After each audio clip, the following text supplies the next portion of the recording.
recognized that there were many competencies that our clergy needed in order to effectively lead their churches. But they didn't obtain those competencies through seminary or even other types of educational efforts. And so what could that solution look like? And because of the partnership with the Dakota's annual conference and Dakota Wesleyan, that was just a natural place for us to begin the conversation and start exploring how could we help our pastors learn, grow, develop these competencies and apply them in their context in their local church and also in their own leadership abilities going forward. And so that's kind of what gave birth to the nonprofit are those early conversations that we had. Typically, it starts with an orientation, and July is kind of the launching period or date. That just seems to be a really good time when there's a little bit of a lull in ministry for clergy.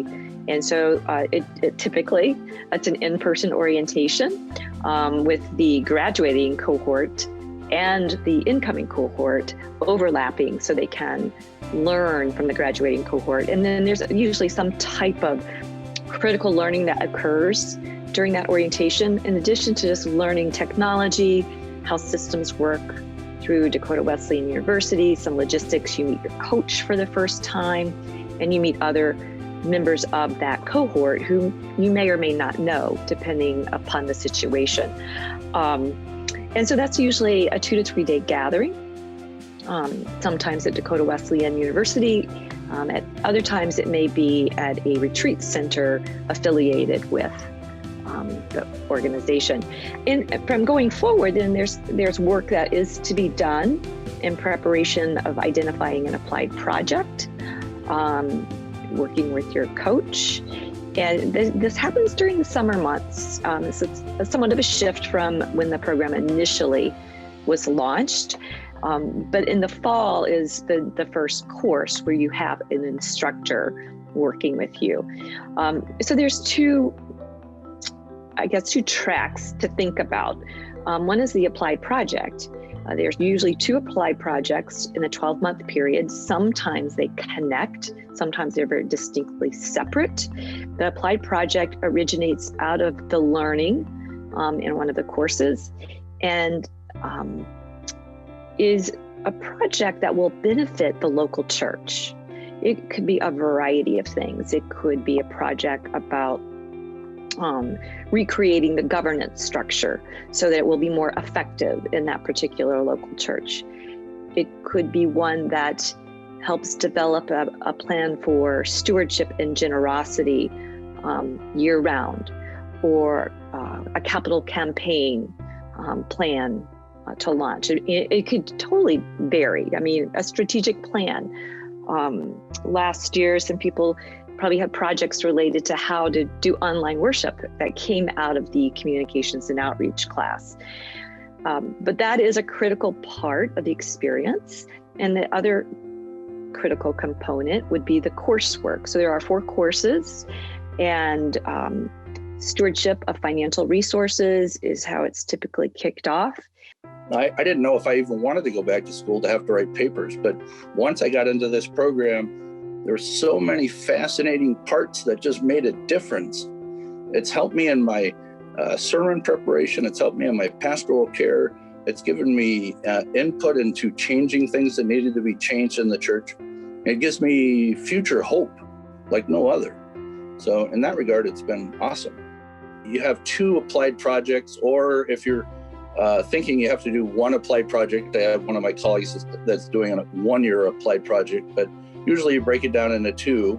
Very doable. You get a coach that walks alongside you, a life coach, and the coach I have is just amazing. There's a variety of other assignments that occur.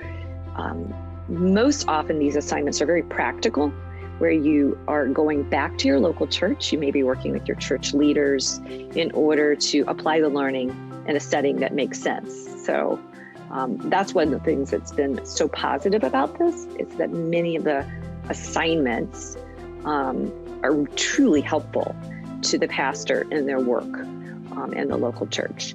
So we have this series of 4 courses that cover these critical competencies. around stewardship of finances, stewardship of human resources and governance, vision and strategic planning, communication and outreach. And so in January, the next step would be to come together again in person, because all of this is online, virtual up to that point. And the students present their applied projects to their cohort and to the coaches and to the instructors. And then the next 2 courses follow with another applied project, a presentation in July of their project to the same group and the new cohort. I might add that the coaching is a unique feature of this particular program. And the coaches they come from a business background. They don't come from within a local church context. So they provide a really important perspective that our pastors don't receive if they're working with a more traditional church coach. And that coach walks with them during the applied projects, guides them, helps them. We're saying 5 to 7 hours per week. But some individuals have this extremely high attention to detail or have more perfectionistic tendencies, may want to do more research. And so they may put more time into it. Or there could be a learning curve around the content and the material, or with technology.